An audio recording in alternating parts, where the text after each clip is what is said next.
The School of the Lady of Baqi, Lady al-Banin, peace be upon her. Chapter 12.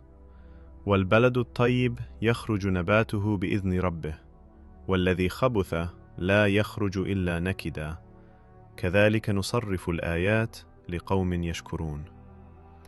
A good land produces plants by the permission of its Lord, but a wicked land produces only miserable, bitter plants.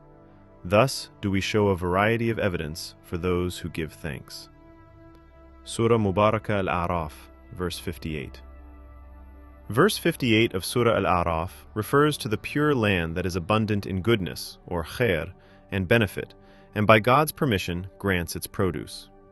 In its deeper, inner meaning, this universal verse points to a pure and virtuous existential land that is a source of great good, namely, pure women of noble origin and dignity, as has also been mentioned in the commentary on this verse.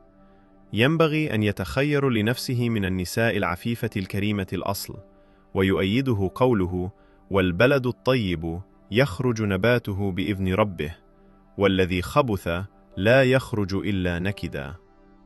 It is appropriate for one, in seeking a wife, to choose from among pure women of noble origin, as the Holy Quran states, "The good land yields its produce by the permission of God, whereas from the bad land nothing grows except little and worthless vegetation."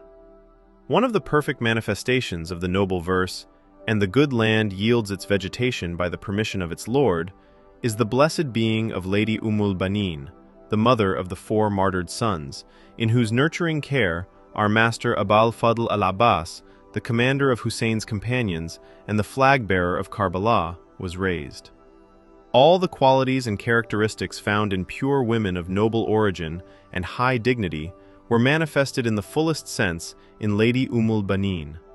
This very fact made her blessed being a qudwa lil-mu'minat as-salihat, a model and exemplar for all righteous believing women. The conduct of the speaking Quran, Amir al-Mu'minin Ali, in choosing Lady al-Banin itself, indicates that the path of self-sacrifice for Imam Aba Abdullah al-Hussein requires a teacher, a mother who raises children ready to give their lives. And such a mother can only be one who has herself been nurtured in a noble, honorable family, possessing virtues and perfections, just as the Holy Quran's guidance in choosing a spouse is based on this very principle. It is narrated that when Amir al-Mu'minin Ali asked Aqil to choose a wife for him, he first mentioned the qualities he considered essential as a prerequisite for raising sons who would sacrifice themselves for Imam Hussein. Thus he said, أريد منك أن تختب لي امرأة من ذوي البيوت والحسب والنسب والشجاعة لكي أصيب منها ولدا يكون شجاعا عضدا ينصر ولدي الحسين ليواسه لنفسه في طف كربلاء. O Aqil, I ask you to seek for me a woman of noble lineage, honorable family background, and courage, so that a brave and strong son will be born from her, one who will support my son Hussein and, in the land of Karbala, stand beside him with his very life in loyalty and selflessness. Aqil, after hearing this request and being a genealogist, introduced Lady al-Banin, Fatima al-Kilabiyya. تزوج al-Banin al-Kilabiyya. As stated in the reports, the forefathers of Lady al-Banin belonged to one of the most noble and honorable Arab families, a lineage so esteemed that other clans took pride in their nobility and pedigree. The Quran's description of the good land, balad tayyib, and the conduct of Amir al-Mu'minin both indicate that becoming a devoted and close servant requires certain essential preliminaries. Among them are the criteria that must be considered when choosing a spouse, so as to raise children who will be wholly devoted to their Mawla.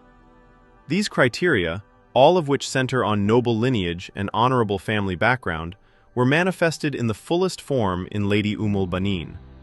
Thus, she stands as a qudwa lil-mu'minat as-salihat, a model for all righteous believing women, and the nurturer of the school of self-sacrifice for Imam Hussein. As mentioned earlier, nobility of lineage possesses various dimensions, effects, and manifestations, which we will now examine in the following sections.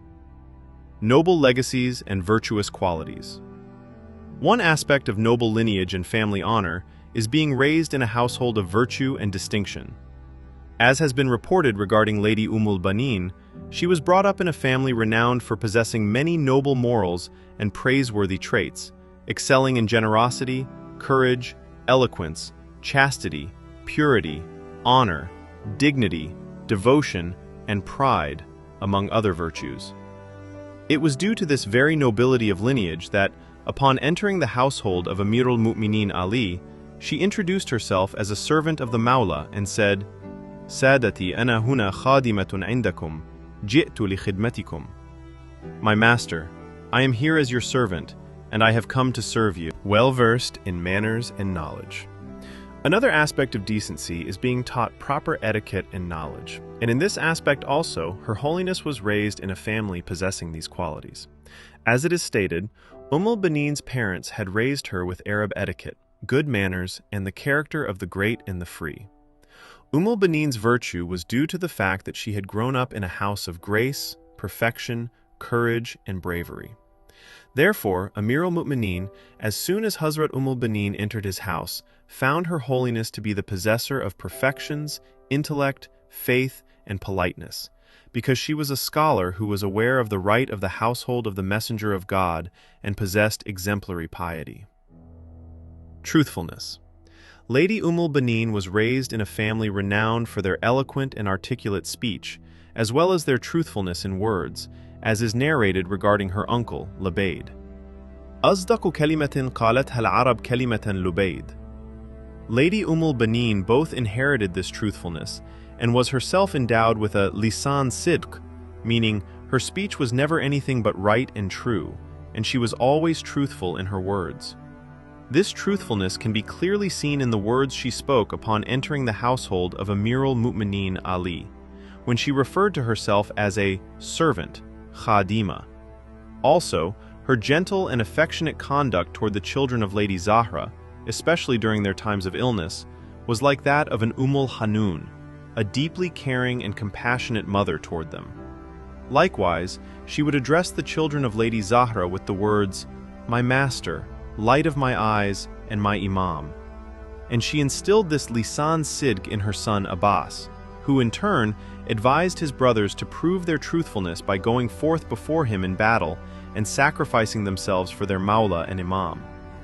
"Ya bani ummi, taqaddamu lil-qital, binafsi antum, fahamu an sayyidikum hatta tustashhadu dunahu, wa qad nasahtum lillahi wa li rasulih." Bravery. Lady Fatima al-Kilabiyya was raised in a family renowned for their bravery, and one of the qualities Amir al-Mu'minin Ali emphasized when choosing a wife was precisely this courage in her. "Dhawi al-buyuti wal-hasbi wal-nasabi wal-shuja'a," to which Aqil replied, "Tazawwaj al-Banin al-Kalabiyya, فإنه ليس في العرب أشجع من آبائها." Marry al-Banin al-Kilabiyya, for among the Arabs there are none more courageous than her forefathers. Her ancestors and maternal uncles were famed as Mala'ib al-Asina, those who play with spears. Thus, sons were raised in her care who were the most courageous of people when facing the enemy. When sending them off with Imam Hussein's caravan and preparing them for self-sacrifice, Lady al-Banin addressed her radiant moon, al-Abbas, by his quality of bravery, saying, "Ayyuha al-Batal al-Shamikh, O noble and high-spirited hero." The phrases of the ziyarat of Lady Qudwa lil-Mu'minat al-Salihat are yet another testimony to the virtues and honors rooted in her noble lineage, all of which were gathered within her blessed being.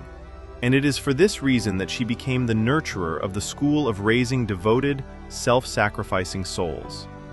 فصرت قدوة للمؤمنات الصالحات لأنك كريمة الخلائق عالمة معلمة نقية زكية ولقد أعطاك الله من الكرامات الباهرات حتى أصبحت بطاعتك لله ولوصي الأوصياء وحبك لسيدة النساء الزهراء سلام الله عليها وفدائك أولادك الأربعة لسيد الشهداء عليه السلام بابا للحوائج فاشفعي لي عند الله.